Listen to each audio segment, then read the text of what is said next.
एक शख्स ये बताता है कि मैं एक रोज़ एक घर के करीब से गुजर रहा था कि अचानक मुझे घर के अंदर से एक 10 साल के बच्चे के रोने की आवाज़ आई। आवाज़ में इतना दर्द था कि मुझे मजबूरन घर में दाखिल होकर ये मालूम करना पड़ा कि ये बच्चा क्यों रो रहा है। अंदर दाखिल होकर मैंने देखा कि माँ अपने बेटे को आहिस्ता से मार रही है और बच्चे के साथ खुद भी रोने लगती है। मैंने आगे होकर पूछा, बहन बच्चे को क्यों मार रही हो जबकि खुद भी रोती हो? तो उसने जवाब दिया, भाई आपको मालूम है इसके वालिद का इंतकाल हो गया है और हम बहुत ही गरीब लोग हैं। मैं लोगों के घर में मजदूरी करती हूँ, इसकी पढ़ाई का मुश्किल से खर्च उठाती हूँ, लेकिन ये स्कूल रोजाना देर से जाता है और घर भी देर से आता है और जाते हुए रास्ते में कहीं खेल कूद में लग जाता है।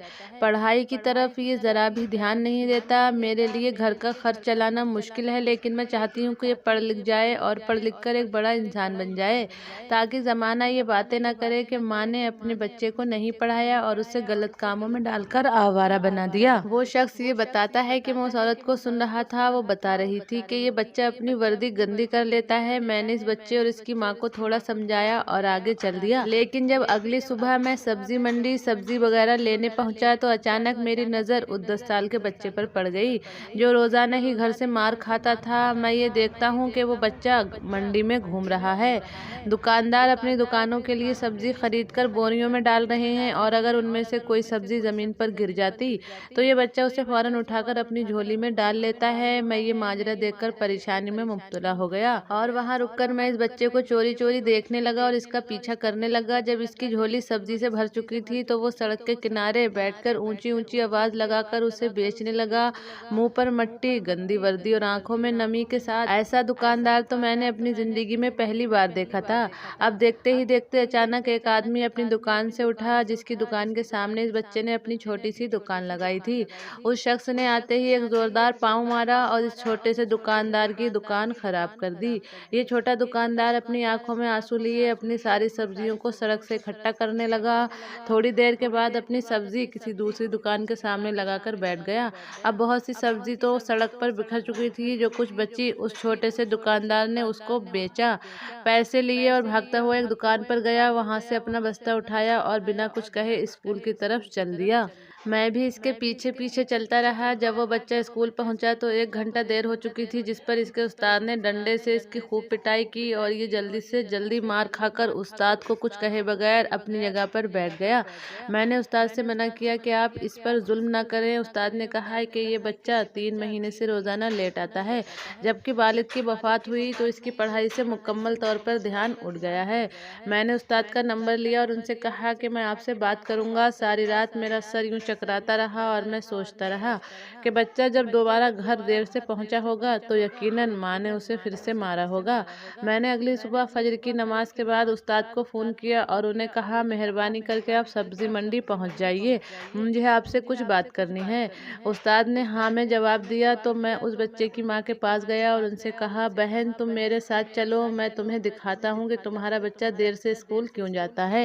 उसकी माँ ये कहते हुए चल दी कि आज इसकी खैर नहीं, आज मैं इसके हाथ पांव तोड़ दूंगी। तीनों लोग जब सब्जी मंडी पहुंचे तो तीनों अलग अलग जगह पर खड़े थे और उस नन्हे से दुकानदार को देखने लगे जिसने रोजाना की तरह सब्जी इकट्ठा की। एक जगह जाकर सब्जी लगाकर बैठ गया और उसे बेचने लगा। वो शख्स बताता है, मैंने गौर किया कि उस बच्चे की माँ ज़ारो कतार रो रही थी, लेकिन वो अपने बेटे का सामना नहीं कर सकती थी।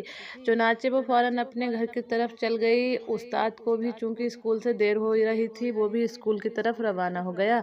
इस नन्हे दुकानदार ने सारी सब्जी बेची, पैसे इकट्ठा किए, फिर एक कपड़े की दुकान पर जाकर आज कुछ पैसे उस कपड़े वाले को दे दिए। उसने एक सूट लेकर अपने बैग में डाला। मैं इस बच्चे का पीछा करते हुए स्कूल पहुंचा, जो आज भी 1 घंटा लेट था।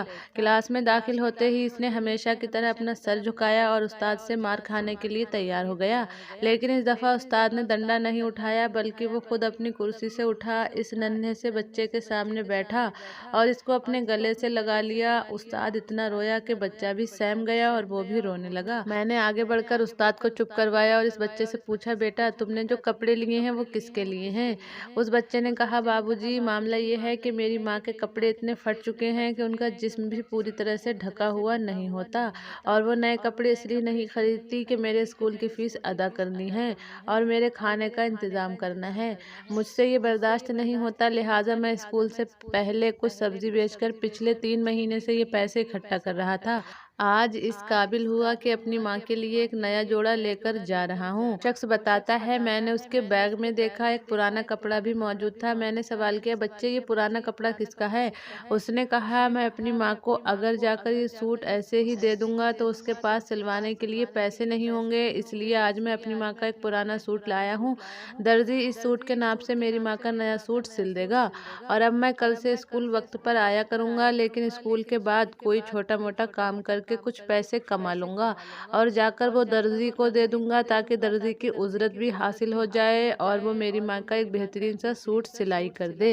तो प्यारे मुसलमान भाइयों और बहनों, एक लम्हे के लिए अपने इर्द गिर्द नज़र दौड़ाइए और देखिए कि इस तरह के कितने बच्चे हमारे मुआशरे में मौजूद हैं जो किसी के सामने हाथ फैलाना अच्छा नहीं समझते, लेकिन उनसे ज़्यादा ज़रूरतमंद कोई नहीं है। हम हट्टे कट्टे भिखारियों को तो भीख दे देते हैं, लेकिन इन लोगों को ढूंढने की कोशिश नहीं करते और असल हकदार तक उसका हक नहीं पहुंचाते। तो अल्लाह पाक हमें और आपको नेक अमल करने की तौफीक अता फरमाए। आमीन, अल्लाहुम्मा आमीन।